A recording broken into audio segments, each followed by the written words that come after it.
Hi everyone, I'm Fiona Forbes for Investment Pitch Media, and joining me from Toronto is the President and CEO of Orford Mining, David Christie. David, how are you? I'm great, Fiona. How are you?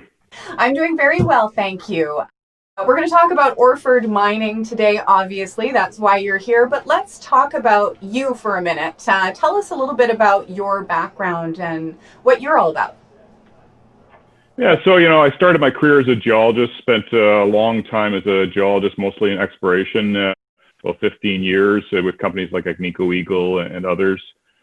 And after that, I went into the finance world and was an equity analyst with a couple of big banks and a couple of startups. Did that for another 12 years or so. Following that, I was with the Dundee Group, managing mutual funds and private equity type funds for that group. And while I was there, I was actually CEO of a company called Eagle Hill. We helped orchestrate a four-way merger to create what is today's Osisko Mining, and it was the asset. It was an Eagle Hill, which is the key asset, the windfall asset, which is the key asset of Osisko Mining. So I've had a variety of things I've done in my career. A little bit of everything. Well, let's dig in. Let's talk about Orford Mining. What is the company all about? Well, Orford Mining started as a private company while I was at Dundee, actually. They were looking for nickel in the Cape Smith belt of Northern Quebec. It was actually Mark O'Day who started the company. We invested into it when I was at Dundee. It later became a gold discovery that happened in 2016.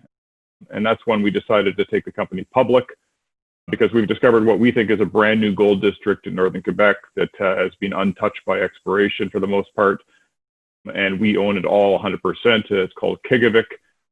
It's in the Nunavik region of Quebec along the Cape Smith belt, which has traditionally been only explored for nickel. So that was our opportunity. We were already there, and we staked this very large piece of land, over 40 kilometers in strike length, and a very large package of land. So at Qiqavik, we've only spent about 21 weeks on the ground to date. So very early days there. We think the potential for this project is huge. We think the potential for multiple discoveries is very large. We've made discoveries at surface across the entire project, and we're looking forward to get back on the ground. And of course, with the pandemic situation that we're all in, obviously, we keep on hearing gold, gold, gold. How has the pandemic played into what's happening at Orford? Well, as you know, Quebec has been hit the hardest in Canada as far as the pandemic. And so their exploration and mining was closed for quite a while in Quebec. The exploration in most of the province opened up not long ago. The Nunavik region, where two of our properties are, the West Raglan and Qiqavik properties are, is still closed to exploration, but we expect that'll change soon. And the field season hasn't started there in any case because it's a short summer field season. But we have two projects in the Joutel region of the Abitibi, which are very promising as well. And those we are allowed to do exploration on. So we're working on those right now. We're doing compilation work and getting ready for some programs later this year. And let's touch on your team. It sounds like you have assembled quite the superstar cast. Tell us about who's working with you at Orford. So yeah, our VP of exploration is a guy named Alger St. Jean. He is very experienced geologist, worked for Falconbridge for a long time in RNC Minerals. And he is our leadership on the exploration side and has been very involved around the world in exploration. We're working with him is Michelle Sorrentino. She is the brains of our Qiqavik operation and our discoveries we've made there, and she's incredible and done a great job for us on that project. She's been around exploration for over, I think, 12 years now. So, and our board is quite wholesome as well. We have Peter McPhail from Alamos Minerals. Alamos became a 22% shareholder last year, so that's why he's there. Ben Pollinger, who is from Exelon Silver, is on our board as well as Mark Goodman and John Luddy and Mark Selby. So it's a very fulsome board. Oh, and Lawrence Smith as well, excellent manager. Sounds like quite the team. And let's touch on your company structure and your investors. Maybe you can elaborate a little bit on that and what's happening there. Sure. So when we started this company up, there was basically two investors when it was a private company, Dundee and RNC Minerals. We took it public. They were the two biggest shareholders, and they still are very substantial shareholders. So RNC owns about 24%, but their focus is really in Australia on their Beta Hunt mine. And Dundee, of course, they also own about 14% right now, and they continue to be a strong shareholder. But last year, we were successful in bringing a strategic shareholder who really likes the project and the property in Alamos Gold. John McCluskey himself quite likes what we're doing there, as does his technical team. So it was a real bonus to get them involved in the company, and they're very supportive, and we look forward to continuing our relationship with them. Sounds like it's quite the exciting time for Orford. What are the next steps for you? What's happening in the short term?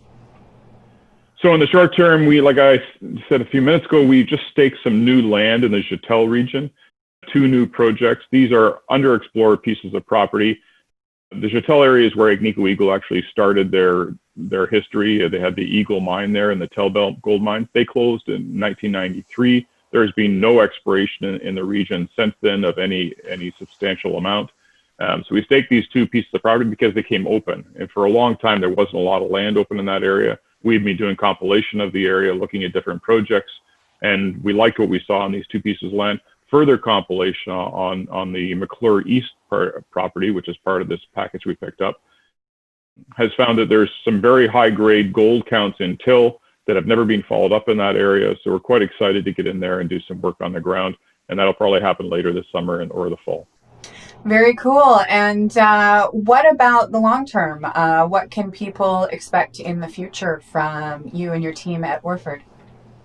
Well, I think Qiqavik remains our key asset in the company. This is a 40-kilometer trend of high-grade gold discoveries from end to end.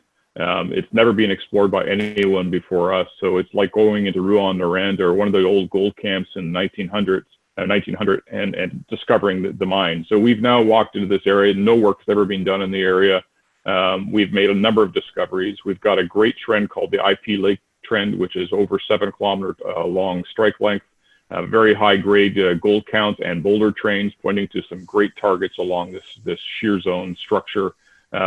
We get samples at surface of over 600 grams per ton. So this property has real great gold endowment, and we're just scratching the surface so far. So we're quite excited to get back in there, hopefully this summer, if things open up in Northern Quebec, and do some work on that project, do more till sampling, and eventually drilling to hopefully find that gold deposit we think is there.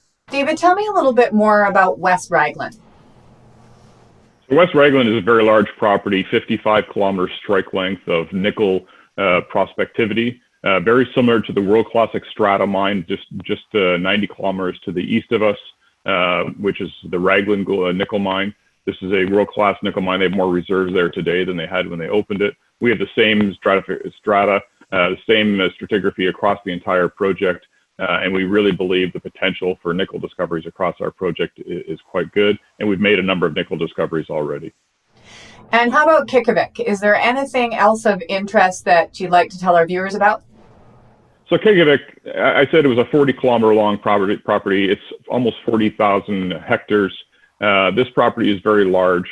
Of the drilling we've done on this property, it's about 6,000 meters, 43 holes.